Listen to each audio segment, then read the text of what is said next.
ঠাকুর বলছে যেখানে গেলে মনের গ্রন্থির মোচন হয় সেই স্থানেই হচ্ছে তীর্থ। মহাকুম্ভ 144 বছর পরে হয়। এবার যাওয়ার সৌভাগ্য হলো আপনাদের আশীর্বাদে। সেখানে গিয়ে দেখলাম যে নাগা সন্ন্যাসীরা কোনো বস্ত্র নেই, তাদের কোনো বস্ত্র নেই। কেউ যদি দেখতে চান আমার মোবাইলে ভিডিও করা আছে, তাদের কোনো বস্ত্র নেই। কেন? আমি আজকে দেখছিলাম যে বাগবাদের ভিতরেও একটি লীলার নাম আছে বস্ত্র হরণ লীলা। আমি কতটা মান অভিমান সমর্পণ করতে পারলাম পরমেশ্বরের প্রতি, কতটা আত্মনিবেদন করতে পারলাম। নাগা সন্ন্যাসী মানে কি? নাগা অর্থাৎ যারা পাহাড় পর্বতে থাকে সেই সন্ন্যাসীকে বলা হয় নাগা সন্ন্যাসী। সেখানে গিয়ে দেখলাম হাজার হাজার লক্ষ লক্ষ ভক্ত মা গঙ্গায় অবগাহন করছে, ত্রিবেণীতে অবগাহন করছে, গঙ্গা যমুনা সরস্বতী। নরেন্দ্র মোদীও এসেছিল। এই গঙ্গা দেবীর আবির্ভাব নিয়েও আজকে আমি একটু আলোকপাত করব। ভাবছি যে বাগবাদের মধ্যেই আছে এই বন্দনাগুলো, কিভাবে গঙ্গার সৃষ্টি হলো, এগুলো জানার দরকার। আর আজকে এখানে আমি দেখতে পাচ্ছি অধিকাংশই কিন্তু বয়স্ক, অধিকাংশই কিন্তু তাদের বয়স বেশি, কিন্তু প্রকৃতপক্ষে এই জ্ঞানটা সাধারণত অল্প বয়সীদের জন্য। শৈশবে কৃষ্ণ ভজে কৃষ্ণ পাইবার আসে, যৌবনেতে কৃষ্ণ ভজে আসে বা না আসে, বার্ধক্যে কৃষ্ণ ভজে জমের অতির আসে। শৈশব থেকে ভজনা করা শিখাতে হয় আমাদের সন্তানকে। কি শিখাতে হয়? যে গুরুই হচ্ছে ব্রহ্মা, গুরুই হচ্ছে বিষ্ণু, গুরুই মহেশ্বর। বাবা তুমি বলো, গুরুর প্রণাম মন্ত্র শিখাতে হয়। গুরু ব্রহ্মা গুরু বিষ্ণু গুরু শিব রাম, গুরুর সেবায় মোক্ষ পাবে ধর্ম যত কাম। গুরু ব্রহ্মা গুরু বিষ্ণু গুরু শিব রাম, গুরুর সেবায় মোক্ষ পাবে ধর্ম যত কাম। একবার জপ গুরুর নাম, শ্রী গুরুর নাম একবার ভজ, একবার জপ গুরুর নাম, শ্রী গুরুর নাম একবার জপ।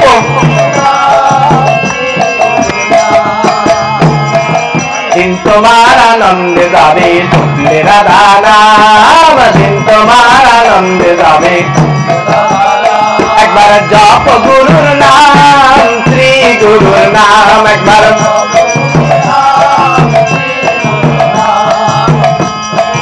কি বলছে? আমাদের দিন আনন্দে যাবে কিভাবে?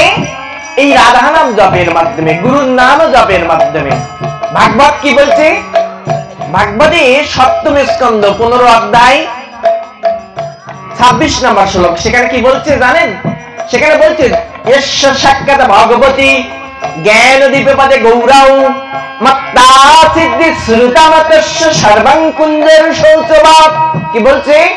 গুরুই সাক্ষাৎ ভগবান। যারা গুরুকে স্বাভাবিক মানুষ ভাবে তাদের হস্তি প্রাণের ন্যায় বৃথা হয়ে যায় সমস্ত তপস্যা। গুরুই সাক্ষাৎ ভগবান। কোন গ্রন্থে বলছে? শ্রীমদ ভাগবত গীতা। ভাগবত কোন গ্রন্থে? শ্রীমদ ভাগবতে। কত স্কন্ধ? সপ্তম স্কন্ধ। কত অধ্যায়? 15 অধ্যায় 26 নম্বর শ্লোক।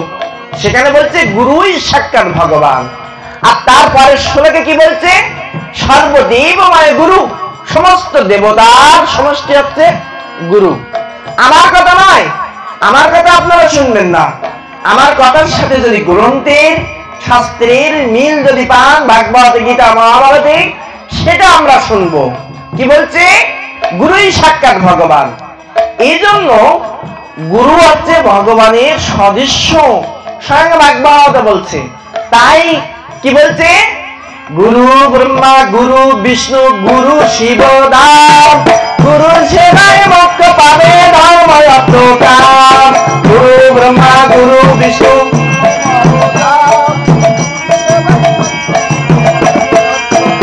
একবার জপ গুরুর নাম, শ্রী গুরুর নাম একবার জপ।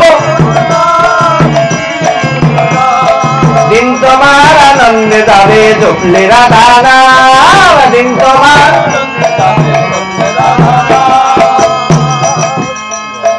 মেঘ বরণ মুরারি ধারণ বংশী বদন শ্যাম যমুনার কিনারে বসে জপ শ্রী গুরুর নাম মেঘ বরণ মুরারি ধারণ বংশী বদন শ্যাম যমুনার কিনারে বসে জপ শ্রী গুরুর নাম একবার জপ গুরুর নাম শ্রী গুরুর নাম একবার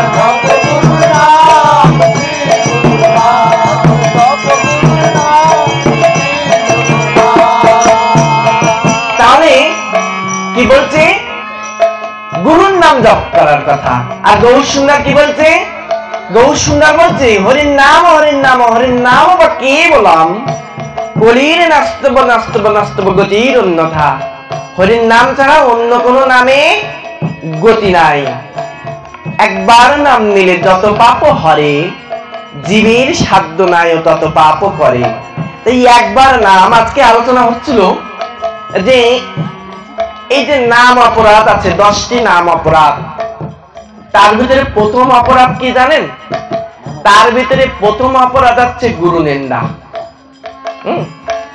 এক গুরু আরেক গুরুর নিন্দা করা আজকে সনাতন ধর্মে বাংলাদেশে আর থাকবে কিনা ভবিষ্যতে জানি না সনাতন ধর্মাবলম্বীরা বাংলাদেশে বিভিন্ন জায়গায় ঘুরছি শুনছি সবার মনোভাব যদি ভিসা ছাড়তো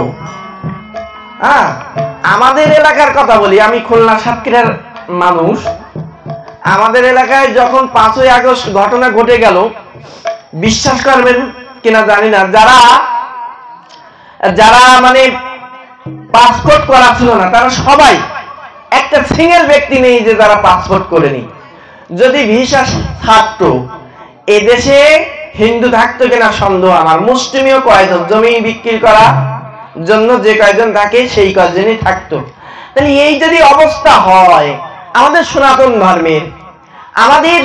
ধর্মের অবস্থা এমন হবে কেন তারা তো বলছে না তোমরা দেশ ছাড়িয়ে যাও হ্যাঁ তারা কি কোনো জায়গায় বলছে আজকে গান্ধারীর দেশ ছিল আফগানিস্তান হ্যাঁ আফগানিস্তান কি কথাটা মিথ্যা বললাম না দাদা আফগানিস্তান তা সেখানে ওই কালী মন্দিরে কে পূজা করবে সেখানে ওই বিষ্ণু মন্দিরে কে পূজা করবে আপনাদের পাড়ায় কি মন্দির নাই এই পাড়ায় মন্দির নাই এই আশেপাশে মন্দির নাই এই মন্দিরগুলো কে দেখবে আপনারা যদি সবাই চলে যান ভগবান শ্রীকৃষ্ণের শিক্ষা কি এই ভগবান শ্রীকৃষ্ণ বলছে হে অর্জুন তুমি যুদ্ধ করো বলছে কিনা তস্মাৎ সর্বেষু কালেষু মামনুসর যুদ্ধস্য হে অর্জুন তুমি আমাকে স্মরণ করে তুমি যুদ্ধ করো কত অধ্যায় 8ম অধ্যায় কত নাম্বার শ্লোক 7 নাম্বার শ্লোক 8ম অধ্যায়ে 7 নাম্বার শ্লোকে ভগবান বলছে অর্জুন তুমি ধর্ম রক্ষার জন্য যুদ্ধ করো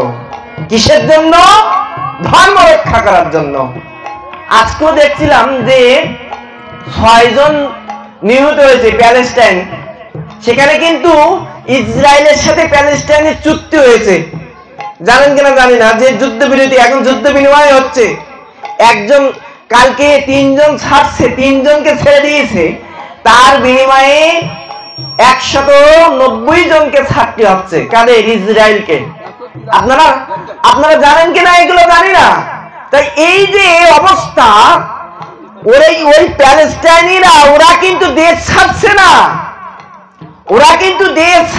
না আর আমরা কি করছি আমরা আজকে দেশ ছেড়ে চলে যাচ্ছি আমরা আজকে দেশ থেকে পালাচ্ছি দাদারা মায়েরা রামায়ণের একটা গুরুত্বপূর্ণ কথা সেখানে কি বলছে জানেন রামায়ণে বলছে জননী জন্মভূমি স্বর্গাদৌ বিগরেছি জননী এবং জন্মভূমি স্বর্গের চেয়ে শ্রেষ্ঠ জননী এবং জন্মভূমি কার চেয়ে শ্রেষ্ঠ স্বর্গের চেয়ে শ্রেষ্ঠ আজকে ভাগবতের শিক্ষা এটাই কিন্তু যে তুমি তোমার মাকে পূজা করো মাকে ভক্তি করো পিতাকে পূজা করো পিতাকে ভক্তি করো আমার ভাগবত কি বলছে আচার্য দেব ভাব কি বলছে ঈশ্বরকে তুমি প্রত্যেকদিন প্রণাম করো আচার্য তিনি আচরণ করে শিখিয়ে দেন ওই গোপাল আচরণ করে শিখিয়ে দেন জীবকে। ওই গৌর সুন্দর আচরণ করে জীবকে শিখাতে এলেন। ওই রামচন্দ্র আচরণ করে জীবকে শিখাতে আসলেন। তাই বলা হয় আচার্য দেব ভাব, পিতৃদেব ভাব। কি বলছে? পিতাকে তুমি প্রত্যেকদিন নমস্কার করো, মাতৃদেব ভাব, মাতাকে তুমি প্রত্যেকদিন শ্রদ্ধা করো। আমার গোপাল, গোপীরা পরীক্ষা করছে। গোপাল সবে মাত্র আদো কথা বলতে শিখেছে। গোপাল সবে মাত্র আদো আদো কথা বলতে শিখেছে, হামগুড়ি দিতে শিখেছে, হাঁটতে শিখেছে, অল্প অল্প করে হাঁটছে। ছোট্ট গোপাল, ছোট্ট গোপাল, ছোট্ট গোপালকে গোপীরা পরীক্ষা করছে, আশেপাশে মানুষকে। গোপাল, গোপাল, তোমার পিতার পাদুকাখানি একটু আনো তো। গোপাল আমার পিতার পাদুকার সামনে গিয়ে, জগৎ স্বামী তিনি, সারা বিশ্ব ব্রহ্মাণ্ডের সৃষ্টিকর্তা তিনি, সমস্ত জীবের যিনি সৃষ্টি করেছেন, আপনি আচরে দিককে শিখায়, তাই তিনি জগৎ গুরু বলা হয় তাকে, তাই তিনি আচার্য। তাই তিনি জুতার সামনে গিয়ে বসলেন, জগৎবাসীকে শিখালেন। বাবার পাদুকাখানিও অসম্মান করতে নেই। বাবার পাদুকাখানি গোপাল ভক্তি ভরে মাথায় নিয়ে, ভক্তি ভরে মাথায় নিয়েছে, ঠিক এভাবে মাথায় নিয়ে জগৎবাসীকে শিখালেন বাবার পাদুকাখানিও কেমন ভাবে ভক্তি করতে হয়। গোপাল আমার মাতৃ নির্দেশ অক্ষরে অক্ষরে পালন করত। গোপাল আমার মায়ের কথা অক্ষরে অক্ষরে পালন করত। আর আজকে আমি কি আমার মায়ের কথা শুনছি? আজকে কি আমি আমার পিতার কথা শুনছি? দাদারা, ভাইরা, মাকে না ভালোবাসলে হাজার দুর্গা পূজা করি, হাজার কালী পূজা করি, আমার শাস্ত্র কিন্তু আমাকে ভক্ত বলতে পারবে না। হাজার আমি কালী পূজা করি, নিজের মা, শাস্ত্রে কি বলছে? শাস্ত্রে বলছে নিজের মা স্বর্গের চেয়েও শ্রেষ্ঠ। পিতা কেমন? পিতা স্বর্গ, পিতা ধর্ম, পিতা হি পরমং তপ, পিতৃ পিতিমা পন্নে পিয়ন্ত সর্বদেবতা। সমস্ত দেবতা খুশি হয় যদি নিজের পিতা সন্তুষ্ট হয়। এই কথাগুলো কেন বলছি জানেন? আজকে আমাদের সমাজের কেন এমন অবস্থা হবে? কেন আমরা পালিয়ে যাব? আমরা যদি পিতৃভক্ত হতাম, আমরা যদি মাতৃভক্ত হতাম, তাহলে ওই সমস্ত দেবতার অনুগ্রহ আশীর্বাদ আমরা পেতাম। পিতা শুয়ে আছে বিছানায়, সন্তান সেদিকে খেয়াল নেই। মাতা প্রস্রাব করছে বিছানায় বৃদ্ধ বয়সে, আর পুত্র বলছে মা গো তোমার পায়খানার বড় গন্ধ, মা গো তোমার প্রস্রাবের বড় গন্ধ, তোমাকে আর এই ঘরে থাকতে দেওয়া যাবে না। হায় রে ভগবান, একই দৃশ্য দেখতে হচ্ছে বাংলায় বিভিন্ন প্রান্তে ঘরে। একই দেখছি। আমার গৌর সুন্দর কি করেছেন? আমার গৌর সুন্দর শচী দেবীকে 7 বার প্রদক্ষিণ করেছেন, করে সন্ন্যাস নেওয়ার পরে মাকে দেখা দিয়েছেন। মাকে দেখা দিয়ে 7 বার প্রদক্ষিণ করে প্রণাম করে বলছেন, মা রে, ও মা, তোর মতো মা না পাইলে তো আমি পৃথিবীতে আসতে পারতাম না রে মা। ও মা, মারে জগতের কল্যাণের জন্য আজকে আমাকে সন্ন্যাস লইতে হয়েছে মারে। দাদা, বিগত পাঠক, সদ্য কীর্তনিয়া, যিনি প্রথমে হারমোনিয়াম বাজে কি সুন্দর কীর্তন করছিলেন, দাদার নামটা কি? লিটন দা। লিটন দা কি আছে এখানে? সেই লিটন দা তিনি বলছিলেন এই কথাগুলো, সন্ন্যাস লইনু যাবে শূন্য হইল মন, কি কাজে সন্ন্যাসে মোর? প্রেম প্রয়োজন, আমার প্রেম প্রয়োজন, আমার সন্ন্যাস, আমার অমুক অমুক অমুক অমুক এগুলো আমার প্রয়োজন নয়, আমার প্রেম প্রয়োজন। আমার এই প্রেম আসতে গেলে, জগৎপতির প্রতি প্রেম আসতে গেলে, আমার নিজের পিতা, আমার নিজের মাতার প্রতি যদি প্রেম ভালোবাসা না থাকে, ওই জগৎপতি প্রতি প্রেম আসে না। দাদারা মায়েরা, তাই রামচন্দ্র প্রত্যেক দিন মা আর বাবাকে আগে প্রণাম করে তারপরে গৃহের বাইরে পা রাখতেন। যাদের গৃহে মা বাবা আছে তারা সত্যিই খুবই ভাগ্যবান, তারা সত্যিই খুবই ভাগ্যবান। আপনারা নিজের মাকে বাবাকে আগে প্রণাম করে তারপরে বাইর হবেন, নিজের মা বাবাকে প্রণাম করে তারপরে আপনারা বাইর হবেন। গৌর সুন্দর আমার তাই জগৎবাসীকে শিক্ষা দিচ্ছেন। গৌর সুন্দরের দাদা একটি বাণী বলছিলেন, মোট 8টি বাণী তিনি শিক্ষা অষ্টক দিয়েছেন চৈতন্য চরিতামৃতে। আমি সেগুলোও পাঠ করব আজকে এই পাঠের মাধ্যমে, কারণ ভাগবত মানেই তো ভগবত সম্পর্কিত, যা তাই হচ্ছে ভাগবত। দাদারা মায়েরা, আজকে যদি গৌর না আসতো আমরা কৃষ্ণকে জানতে পারতাম না। গৌর সুন্দর শিখালেন মাকে ভক্তি করা। যেই গিয়েছে পুরীতে, আমার পুরী গয়া কাশী যাওয়ার সৌভাগ্য হয়েছে। এবার কাশীতেও গিয়েছিলাম, গিয়ে দেখলাম সেই হরিদাস, দুঃখিত হরিশ্চন্দ্রের সেই শ্মশান ঘাট, সেখানে দেখে আসলাম কি সুন্দর।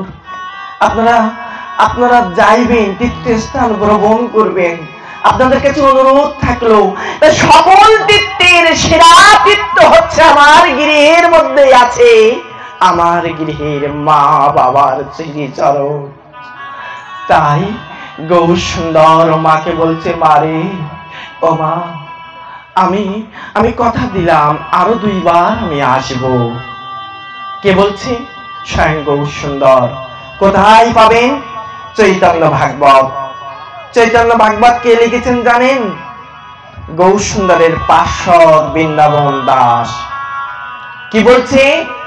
এই মতো আছে আরো 2 অবতার, কীর্তন হইবে আমার, এই মতো তুমি মাতা জন্মে জন্মে তোমার আমার কবু ত্যাগ নাহি মর্মে। ও মা, মারে আমি আরো 2 বার আসবো, তোমার আর আমার ত্যাগ নাই। ও মা, আমার অন্তরে রইল ভাবো, আমি যেখানেই যাইব মা তোর হাতে খাইব। কি বলছে? ও মা, আমি যেখানেই যাইব মা তোর হাতে খাইব। গৌর সুন্দরের শিক্ষা মার হাতে খাওয়ার শিক্ষা। গৌর সুন্দরের শিক্ষা, মা যেমনই হোক মা সতী। একটা সন্তানের কখনো অমঙ্গল কামনা করতে পারে না মা, তাই মায়ের হাতে খেতে হয়। গৌর সুন্দর এই শিক্ষা দিয়েছেন, মায়ের হাতে গ্রহণ করতে হয়। মা আর যাই হোক সন্তানের কখনো অমঙ্গল কামনা করতে পারে না। আমার গুরুদেব কি বলছে জানেন? মাতৃভক্তি অটুট যত, সেই ছেলে হয় কৃতি তত। পিতায় শ্রদ্ধা মায়ের দান, সেই ছেলে হয় সাম্য প্রাণ। স্যার আশুতোষ বিদ্যাসাগর কোথায় বলে এত শক্তি? এর পেছনে আছেই আছে অটুট মাতৃভক্তি। তিনি বলছেন, ভগবানকে যদি পাইতে চাই মা বাবাকে আগে সেবা করতে হবে। মা বাবাকে যেন আমরা সেবা করি। যে কথা বলছিলাম, এ কথাগুলো কেন বলার প্রয়োজন? কারণ আজকে আমরা বিভিন্ন মত পথের থাকতে পারি। দাদা সে কথা আলোচনার শুরুতে বলছিলেন। গৌর সুন্দর কি বলছে? নাম নামকারী বহুদা, নিজ সর্ব শক্তি অর্পিতা, নিয়মিত সর্বকাল এতাদৃশী তব কৃপা, ভগবান মময়পি দুর্দৈবাম ঈদৃশমিয় ন অনুরাগ। কি বলছে? সাউন্ডটা একটু অল্প করে বাজান। নাম নামকারী বহুদা, আমি বহুবার এসেছি, আর বহুবার যখন এসেছি তখন আমি বহু নাম নিয়ে আসছি। আচ্ছা, বহু নাম যখন নিয়ে আসছেন, তিনি নিজেই বলছে যে আমি বহুবার এসেছি। বহু নাম নিয়ে আসছেন। আপনারা কি কেউ বলতে পারেন সত্য যুগে বহিরঙ্গ নাম কি ছিল? সত্য যুগ, যুগ হচ্ছে মোট 4টা, সত্য, ত্রেতা, দ্বাপর এবং কলি। 4 যুগে 2টা আমরা সাধারণত নাম 2 রকম পাচ্ছি, একটা হচ্ছে বহিরঙ্গ নাম আর একটা হচ্ছে অন্তরঙ্গ নাম। এই বহিরঙ্গ নাম সত্য যুগে কি ছিল? নারায়ণ পরাবেদা, নারায়ণ পরামখা, নারায়ণ পরাধর্ম, নারায়ণ পরাগতি। কি বলছে? সত্য যুগের এটা বহিরঙ্গ নাম। আর সত্য যুগের অন্তরঙ্গ নাম কি ছিল? ওং। সত্য যুগের অন্তরঙ্গ নাম কি ছিল? ওং।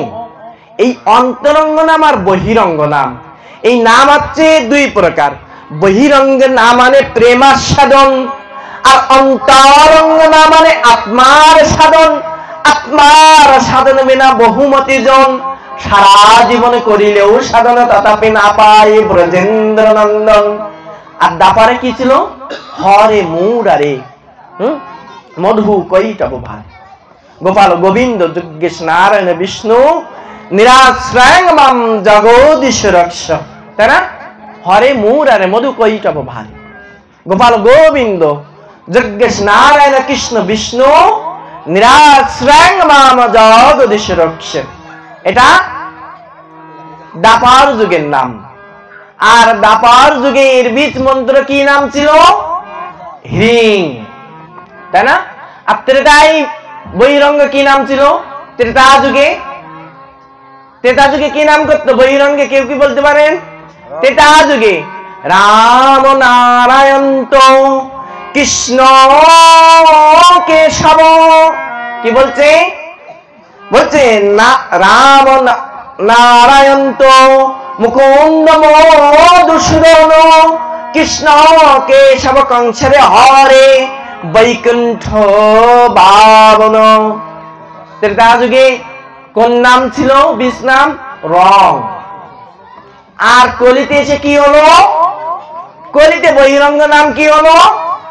হরে কৃষ্ণ। বহু সুন্দর বলছে যে তুমি যাও মানুষের দ্বারে দ্বারে যাও, পূর্ব কহে নিত্যানন্দ, জীব সব হইল অন্ধ, কেহ না পাইল নাম, এক নিবেদন তোরে, এক নজরে দেখবি যারে লইবি নাম। কি বলছে? যাকেই দেখবে তাকে নাম দিবি। আজকে আমাদের ঋত্বিক দাদা, ওই যে দেখেন আমাদের সুব্রত দা, তিনি কিন্তু একজন শিক্ষক প্রাইমারি স্কুলে। ওই যে দণ্ড ধারে, ওই দণ্ড কিন্তু নিতাই গৌর সুন্দর একটা দণ্ড দিয়েছিলেন, একটা লাঠি দিয়েছিলেন। এই লাঠি কিন্তু যেন তেন লাঠি নয়, গুরু প্রদত্ত আশীর্বাদ। এর নাম কিন্তু দণ্ড, অর্থাৎ এটা সর্বদা শাসন করেন। কি শাসন করেন? ওহিদীপ তুমি যেন অহংকার করো না। ওহিদীপ তুমি যদি অহংকার করো তাহলে তোমার কত মনে বাজ্য। কি বলছে? ত্রিবিধম নরকস্য দ্বারম কাম ক্রোধ তথা লোভ তস্মাৎ এতৎ ত্রিয়াম ত্যজ্য। 16 অধ্যায় 23 নম্বর শ্লোক। গীতার ভিতরে বলছে কি ভগবান? ত্রিবিধম নরকস্য দ্বারম কাম ক্রোধ তথা লোভ। তাহলে আমার যেন লোভ না হয়। লাঠি কিন্তু দণ্ড দেয়, আমাকে শাস্তি দেয়। তুমি লোভ করো না। পাঠ করতে গিয়েছো, আমাকে 5000 টাকা না দিলে আমি পাঠ করবো না।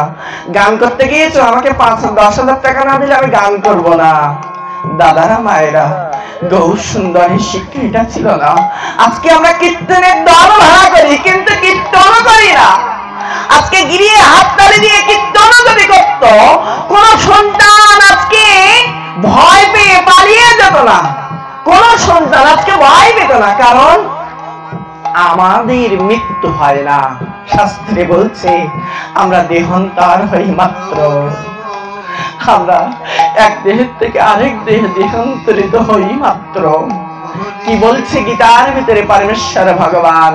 8ম অধ্যায় 5 এবং 6 নম্বর শ্লোকে যে মৃত্যুর সময় আমার চিন্তা করতে করতে দেহ রাখে সে আমাকে পায়, সেখানে স্পষ্টভাবে বলছে আমজম বাদি সরঙ্গ ভাবনম তদ্দন্তে কারিবরম তং তামবদিকন্তে সদা তব্বব ভাবিত অন্তো কালে তমমে বশরন মুক্ত কারিবরম ইয়া পরাতি জাতি নাস্তিত্ব সংশয়।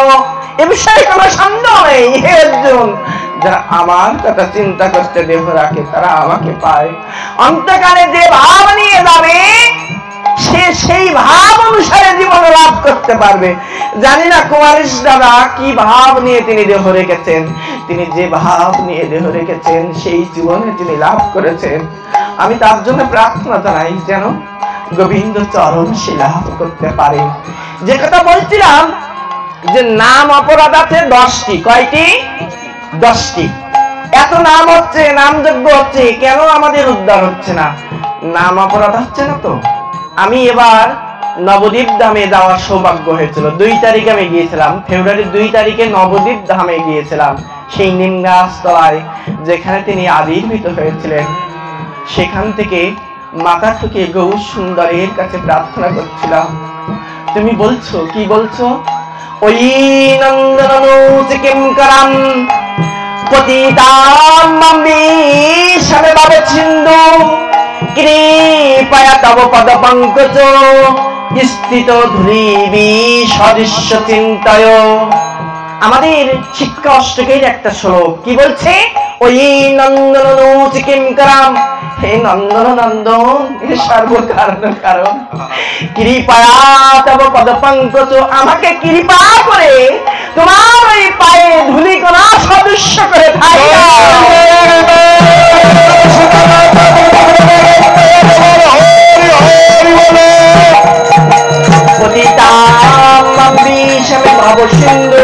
আমি বারবার পতিত হচ্ছি এই ভবমায়ায়।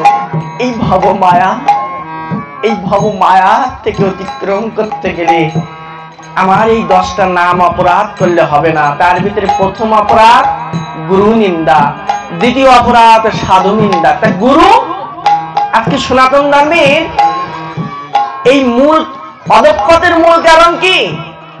আমার দাদা যখন শ্লোক আবৃত্তি করছিল আমার কি ভালো লাগছিল, আমার আরো শুনতে ইচ্ছা করছিল। আমার মনে হচ্ছিল আজকে যদি আমি ব্যাসার শেষে না বসে যদি তিনি বসতেন, আমি তার কথা যদি শুনতে পারতাম। তার কথা মানেই তো আমার জগৎ গুরুর কথা, আমার গোবিন্দের কথা, আমার কৃষ্ণের কথা। তার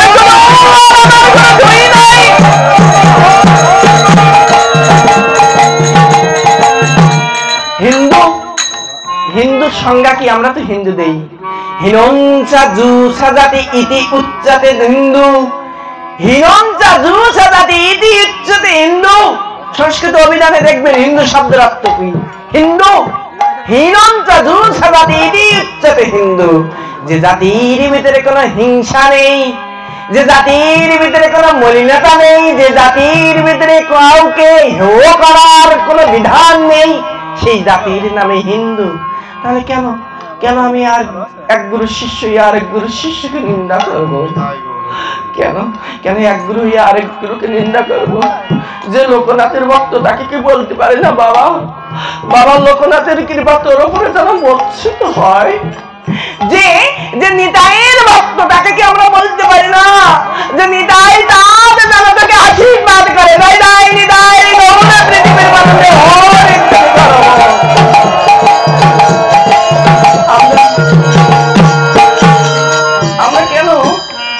আমরা কেন এক হতে পারছি না?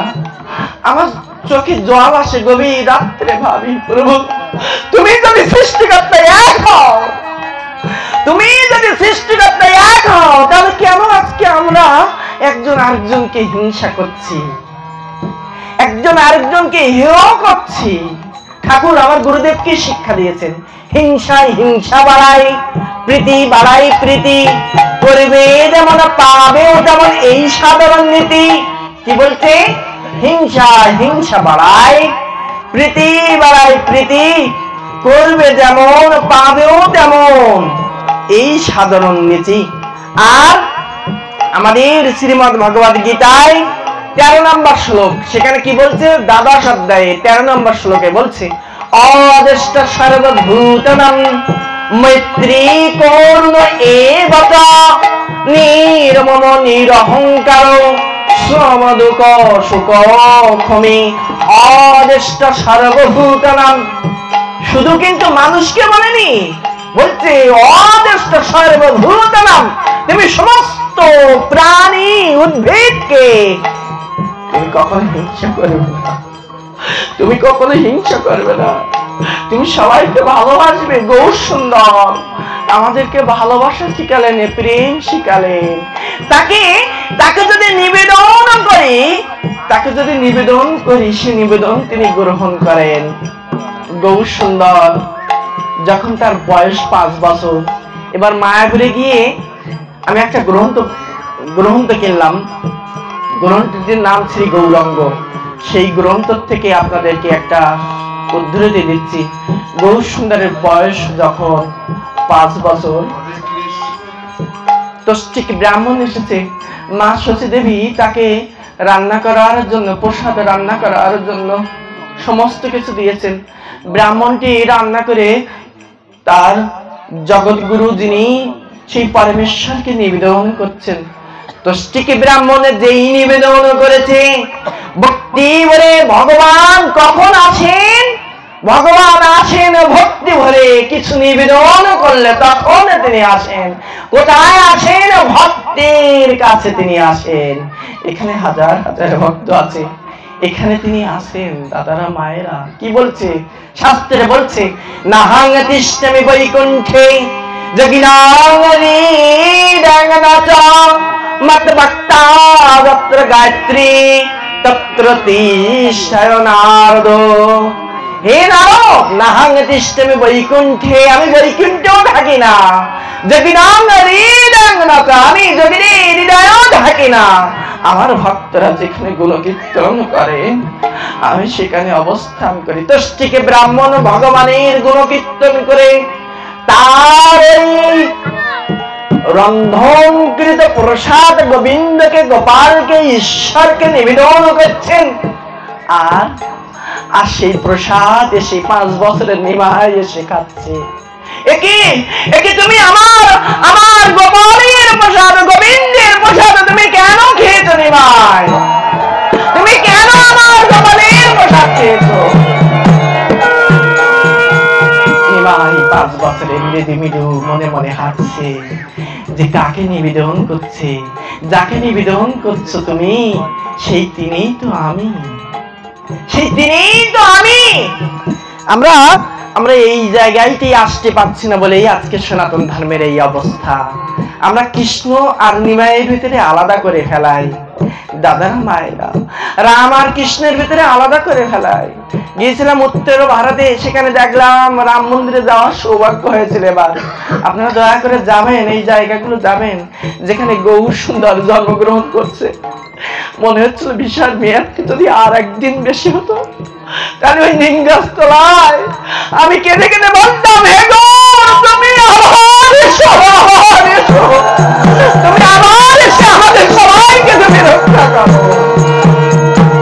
অল্প কিছুক্ষণ থাকার সৌভাগ্য ছিল। আমার গুরুদেব বলছে, ওই তিনি যখন যে স্থানে আবির্ভূত হন, সেই স্থানেই পরম তীর্থ, ওই পরমেশ্বর ওই নিম গাছের নিচে তিনি এসেছিলেন। তাই ওটা আমার কাছে অতি পবিত্র স্থান। ওই রাম মন্দির যেখানে তৈরি হয়েছে, সেখানে আমার প্রভু রামচন্দ্র এসেছিলেন। একবার নয়, কয়েকবার এই রাম মন্দিরের ভিতরে ঢুকে গিয়েছে। হাজার হাজার লক্ষ লক্ষ মানুষ, সেই মানুষকে ছেড়ে বারবার আসছি আর বারবার যাচ্ছি। একবার মন্দিরের বাইরে আসছি 1 ঘন্টা সময় লাগে। দাদারা মায়েরা, তাই ওই রাম মন্দির ওটাও আমার স্থান। আমরা কেন পার্থক্য করব? আমার গুরু ওই রাম, আমার গুরু ওই নিমাই, আমার গুরু ওই কৃষ্ণ, আমার গুরু জগৎগুরু মন্নাথ শ্রী জগন্নাথ, মদ্গুরু শ্রী জগৎগুরু। আমার গুরু যিনি জগতের গুরু, আর এই জগৎ গুরু বারবার নামেন করুণায়, বারবার নামেন ভক্তের ডাকে। ভক্তের ডাকে যদি তিনি নামেন, তাহলে তিনি যখন যে অবস্থায় প্রয়োজন তখন তিনি সেই অবস্থায় আসেন। বাইবেলে বলছে saint John chapter number 14 verse number 11, বাইবেলে বলছে believe me I am in the father and the father in me. তোমরা বিশ্বাস করো আমি ঈশ্বরে অবস্থিত আর ঈশ্বর আমাতেও অবস্থিত। আর আমাদের শাস্ত্রে কি বলছে?